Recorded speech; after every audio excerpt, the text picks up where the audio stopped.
Hello and welcome to Guy Too Much Time. Got a special treat. Today we are going to make a dessert of all desserts. We're going to make chocolate peanut butter cheesecake brownies. This recipe I actually got off of a semi-sweet chocolate manufacturer. I think it's Baker's. We are going to modify this a little bit. One of the things I can tell you that you're going to need ahead of time is you're going to need a 13 by 9 inch pan, and you are going to want to spray that to prevent sticking.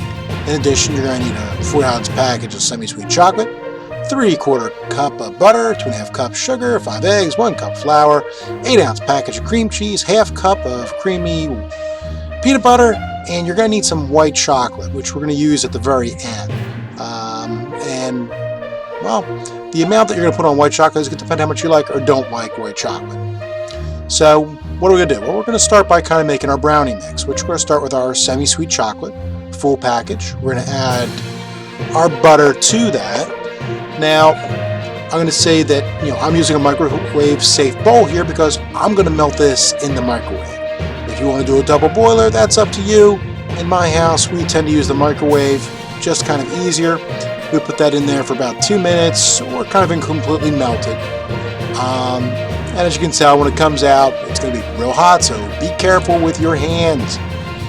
Now you're going to go ahead and mix that until it's all combined. You got to make sure it's nicely combined. You don't want it separated.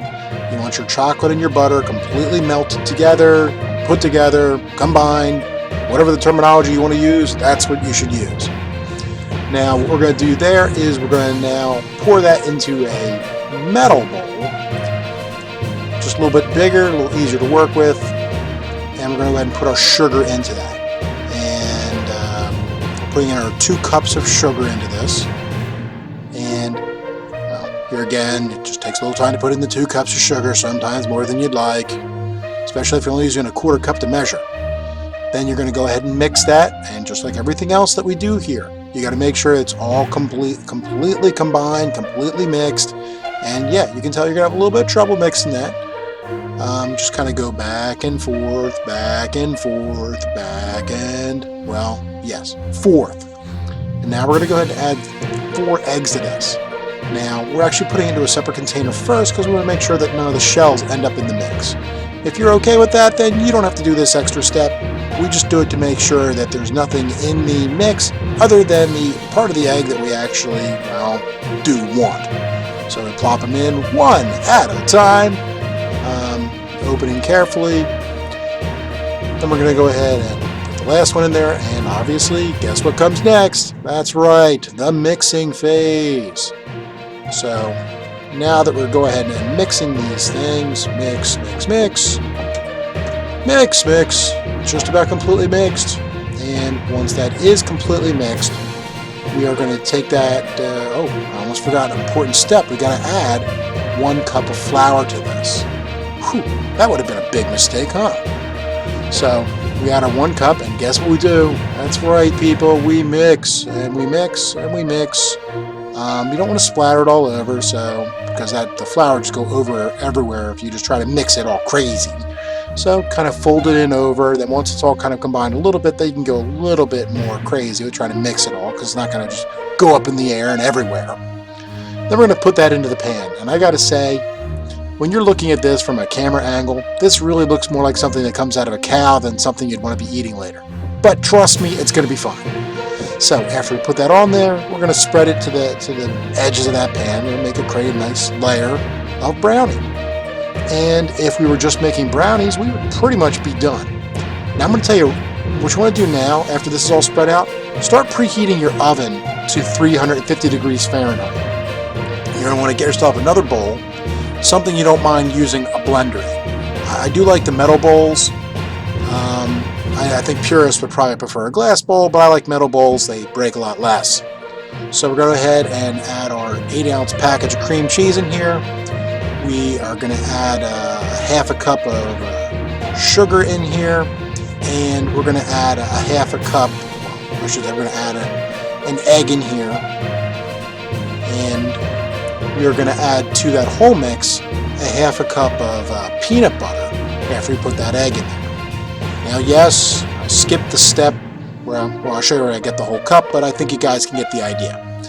Now we're going to take our blender and start blending this. This takes a little bit of work, so make sure you got a good grip on that bowl because it's going to want to go everywhere on me. Trust me. And don't lift that blender up too high or you'll be covered in, well, cream cheese and peanut butter and other things. Now, as you start doing this, you see that it starts sticking to the blender. You are going to have to take that out of the bowl at some points to actually go in there with the spoon. Now, I generally recommend unplugging the blender here just to make sure that nothing bad can happen because, accidents do happen. It's just easiest to unplug it and then plug it back in when you need it. So once we get all of this cream cheese peanut butter mixture off, we start mixing again until we get it nice and combined. And this is going to be a little bit challenging. You're going to pop this on one bit at a time. This was a lot harder because it's very sticky and it doesn't really want to come out kind of in big pieces.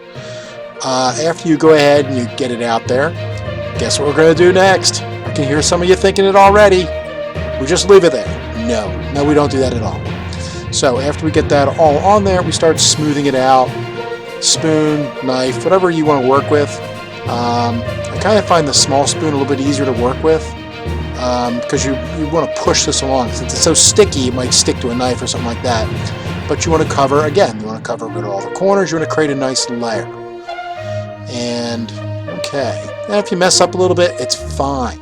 It's all going to come out in the wash, so they say. So we get that spread out to the corners. Looks good, not perfect. Then we're going to go ahead and put that into the oven.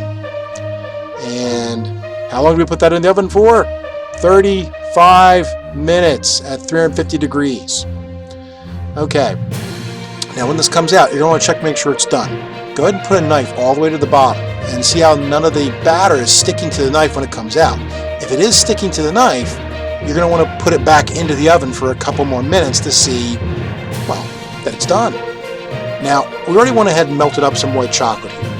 Now, we're going to have to put this on in some places and not others because we have some people in the house who don't like white chocolate on this. I like the white chocolate on top of things like this. I think it creates a little bit of a crunch when you're biting into the top, just a little bit, and I think it gives a little bit of a brighter flavor, at least with the white chocolate.